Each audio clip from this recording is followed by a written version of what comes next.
गेले आता।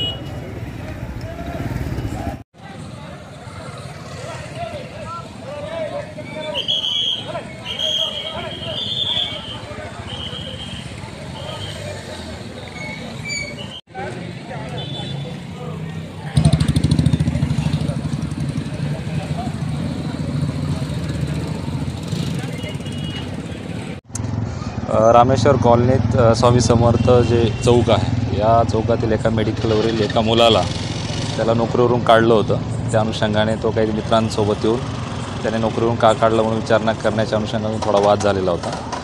त्या वादातून दोन मुलांच्या गटामध्ये नॉर्मल वाद वाढला। त्यातून एकमेकांवर थोडीफार दगडं मारली त्यांनी आणि त्यातून तो वाद जसा समजला पोलिसांना, त्याच वेळेला MIDC पोलीस स्टेशनची गाडी या एरियामध्ये होती। ती पेट्रोलिंग करताना या ठिकाणी आली आणि त्या दोघंही तरुणांच्या टोळक्यांना हाकलून लावलं आणि त्यातील जे तरुण टोळके होते ज्यांनी हा वाद घडून आणला त्यांना आता शोधण्याचं काम सुरू आहे। सध्या ह्या स्पॉटवर शांतता आहे, कुठलाही अनुचित प्रकार घडलेला नाही आहे। त्याच्यामुळे मी सर्वांना विनंती करेल की कुठल्याही अफवांवर विश्वास ठेवू नका। सर, काही संशयित ताब्यात वगैरे घेतलेत ते? यातील ज्या मुलासोबत वाद झालेला होता त्या मुलाला पोलीस स्टेशनला आणलेला आहे।